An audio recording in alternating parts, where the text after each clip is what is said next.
Have you ever just been ready for this to be over with? I think I'd much rather be this guy somewhere overseas riding in one of these, just chilling.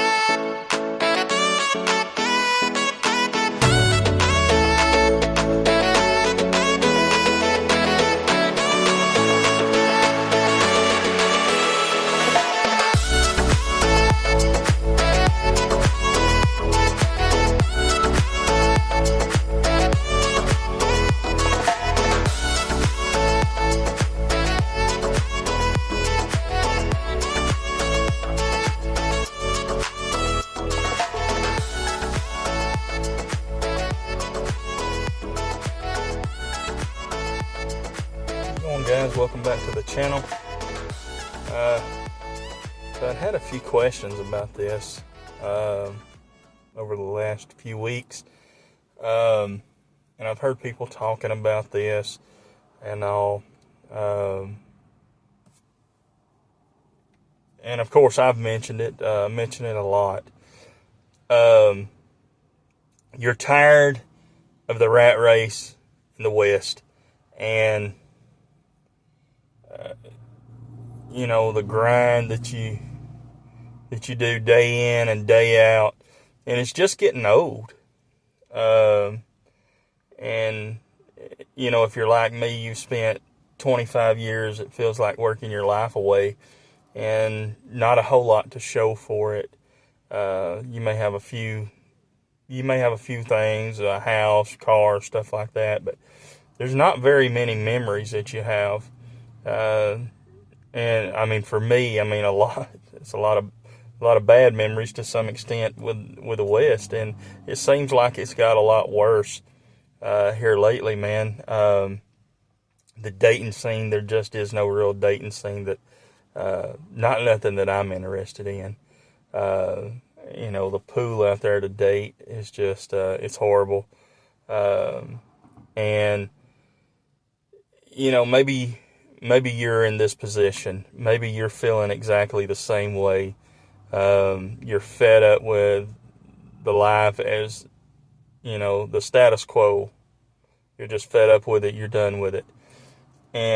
But you feel like you're in a dead end position as far as maybe your job, or maybe, the relationships that you keep having, or the women that you're meeting, and maybe a lot of factors. But you ask yourself, how can this change? Well, I'm going to tell you, there are other options out there. There's a better life. You've got to be willing to sacrifice a little bit, and for some people it may not be a whole lot. It's just flipping a few things around. But first of all, my opinion, this is all my opinion, this is coming from me. Your mind's got to be willing to make that change, and you've got to be open to a few other avenues. And outside of this life that we live here, and for me, I'm back in the U.S., I'm in the United States. Outside of this right here, there's a whole nother world that most people, and me included, had not ever ventured into. And back in 2016, I had just went through a divorce, and a new thing had come into my life that I'd found out about, and it was, possibilities of things and dating and meeting people outside of this country. And it's not just that. It's even more into that. It's more than just the dating scene. It's even so much as life, making your money go farther. And I don't know about you, but for me, it doesn't seem like a dollar goes very far anymore, not in the United States. I mean,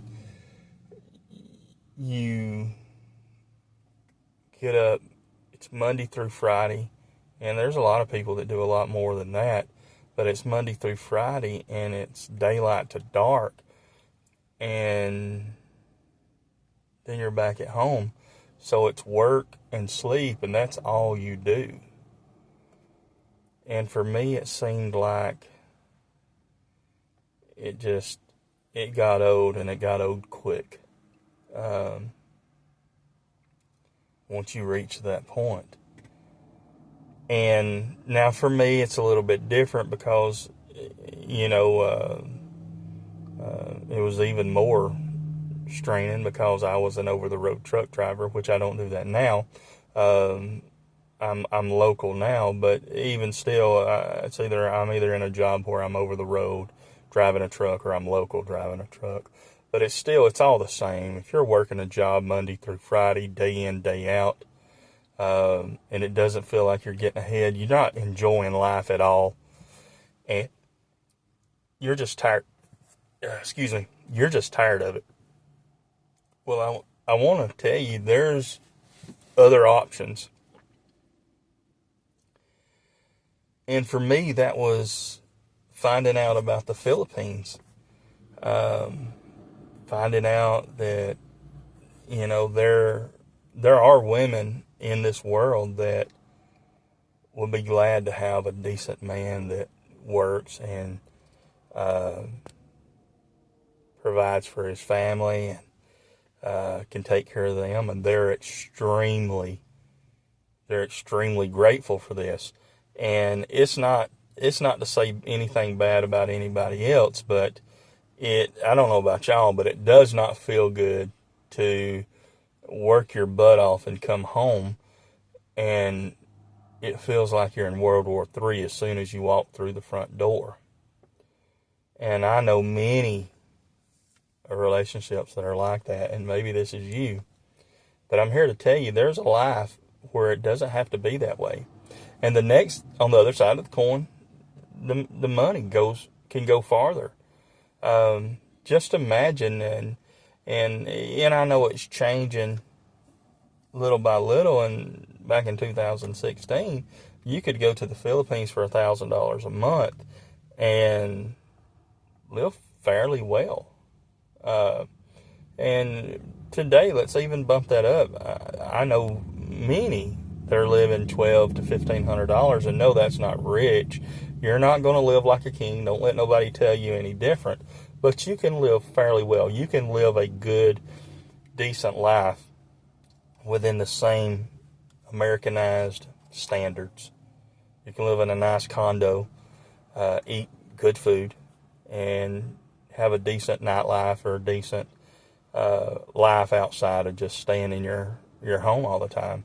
And I don't know about y'all, but when I'm in the U.S., typically I'm not running around and doing things. I'm not going on a vacation every month. I'm not leaving my condo and going to some beach resort once or twice a month. I'm not doing that in the U.S., and I don't know how many of you guys are doing it, but if you work the jobs that I work, you're not going to do that. And I don't know very many college-educated people, normal folk, outside of multimillionaires or big business owners that are going to be able to do that. When you go to the Philippines or even Southeast Asia, but I speak on the Philippines because that's what I know. When you go there, I'm just being honest. For me, I leave LAX and I fly. When I land in Manila or Cebu, it's the game changer. It's game on. From that point on, it's, I don't have to worry about a $15 hot dog. I can sit down and eat a really nice meal for about $2. You can get a hamburger over there. I mean, you can get a hamburger for $1. You can, there's places you can get a steak dinner for $12.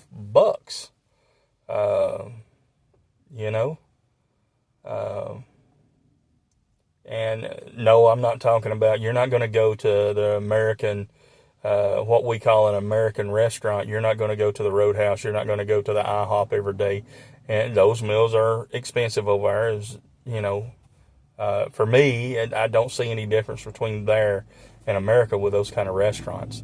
Now, the McDonald's, you got McDonald's, Kenny Rogers, Jollibee, all those restaurants you can go into, and McDonald's is about half price of what you would pay here. It's still high, but if you go to a Filipino restaurant or what I call a local restaurant there, it doesn't have to be Filipino food, but if you go to a local restaurant, you're going to save quite a bit of money. And for me, I'm just completely honest. I set myself a budget of $20 US a day, and I eat fine. I eat great. And, even with a date, it all seemed to work out. I don't think I ever spent over $30 the whole day. And that was for me and a date. And I'm talking about it all day long. I'm talking about, breakfast. And if I eat, I might eat something small for lunch and then a decent dinner. $20 a day. And that was more than enough for me. And yeah, I'd buy groceries. Sometimes we would cook in or whatever like that. But even still going out, that's more than enough money in my opinion. I can easily go over there and do that. I can easily go over there and I can budget $1,200 for this month, and I can make $1,200 work typically. But definitely, if I set my budget between $1,200 and $1,500 in the Philippines, I'm very okay, and that's my rent, that's water, electric.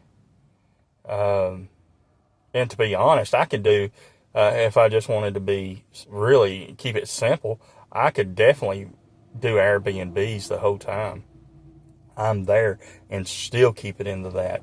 And Airbnb is going to be a little bit more expensive than if you go out and rent an apartment. And I could do an Airbnb and still keep it between the $1,200 and $1,500 per month.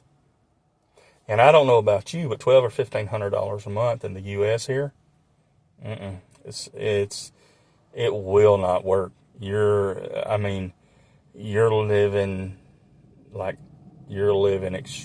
living way below poverty. $1,200 to $1,500 a month is a 1-bedroom apartment. That's it. That's all you're not fed yourself. You've not done anything. And this is 2025. Now, okay, in the 90s, yeah, I could rent a place for $400 a month. $400 a month in the U.S. in the 90s. It's not the 90s anymore. Things are unbelievably expensive now. It literally costs, if you've got a mortgage and all your bills, especially if you've got a car payment or two.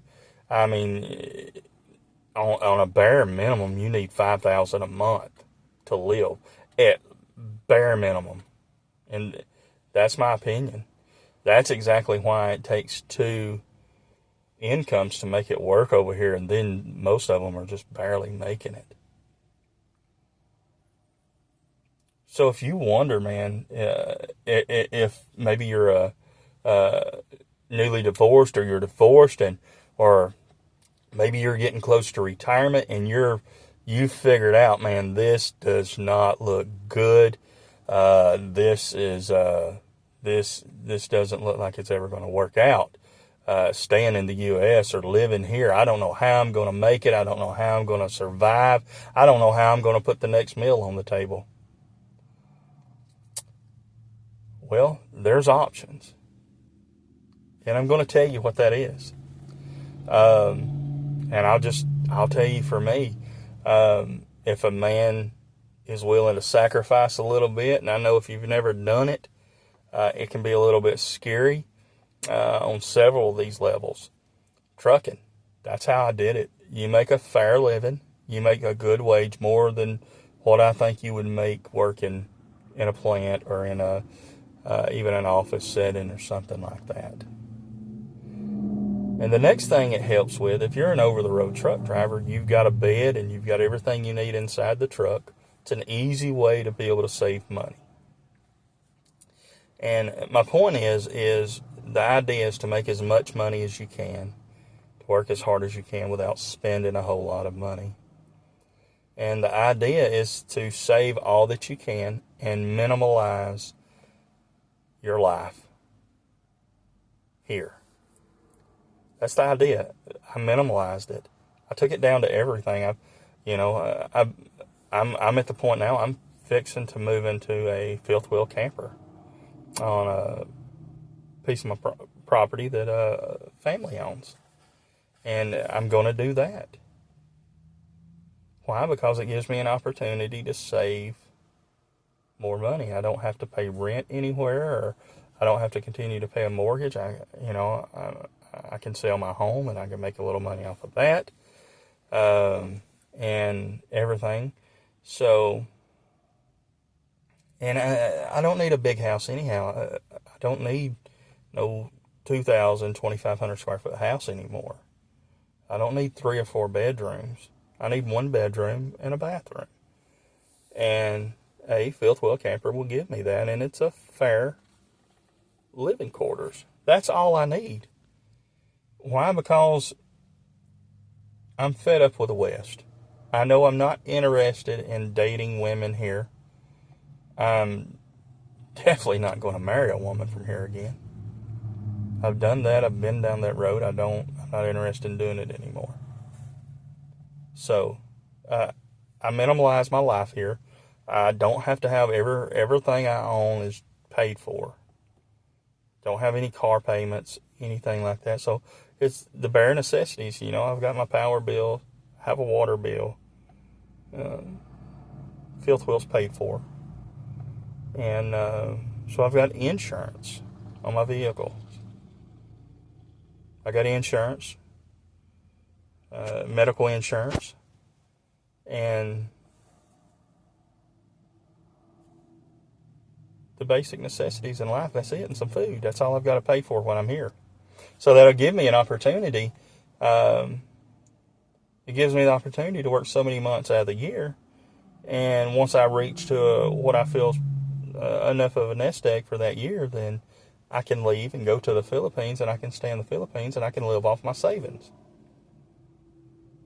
what I've saved. And if it's just to a point where I save half of what my income is, that can be pretty significant. I know people that goes to the Philippines and they survive on $12 or, like say $1,200 to $1,500 a month, and figure out what that is on 6 months. I know people they'll go to the Philippines on $10,000.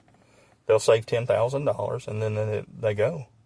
I could do it. I could go for 6 months for $10,000, and that includes paying for my airfare over there.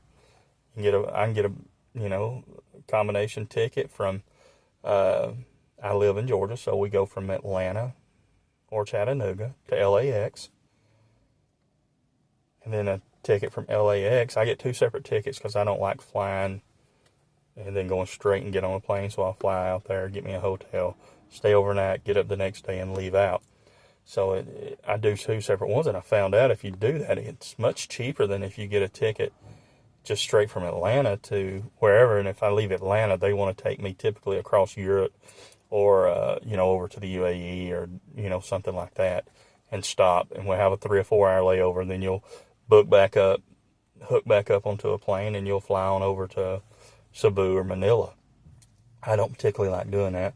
I like doing a 5 or 6 hour flight to LA from Atlanta, get off the plane, go take me a rest, typically overnight, and come back the next day. I'm rested up, get on the plane, take off, and 4 or 5 hours into the flight, and usually wherever I go to, if it's somewhere in China, Japan, Korea, wherever the next stop is, it's typically never a direct flight. Wherever it's at, it's usually I can get there between 12 and 14 hours. But if I stay awake 4 or 5 hours on the plane and everything, and then I lay my head down and I go to sleep, that puts me right into where my next stop is. But anyhow, I can do both of those flats for roughly about $1,100 to $1,300 if I do those combination flats. Or rather, if I go straight out of Atlanta, it's usually $1,500 to $1,800. So I save a few $100s there. And for me, I like to save as much money as I possibly can. I don't want to spend all my money on the flight, but I want to stay within my comforts as well. But I don't want to spend all my money on the flight, and it's less money to live on. So I definitely can. The $10,000, I can also get a flight on that. So $11,000, I get me a flight. It's enough money to live on every month. But you guys don't forget, when you do this, do not forget that you've got to pay and do your visa extensions. And I don't want to go too far into that because I'm not an expert on it. Speak to, JRC or some of these guys. They handle that kind of stuff and they're more well versed in it than I am. But don't forget that, because that's an easy way to get yourself in trouble. But this is just a little quick video. I just, trying to give you guys an idea. There are other options out there. You don't have to be stuck in this rat race. There are options. You can go trucking, whatever it is, to make as much money as you can, as fast as you can, and trucking makes that very attainable. It is. Well, guys, I appreciate you stopping in. I appreciate you checking out my channel. Don't forget to like and subscribe, and I'll catch you on the next one. Take care.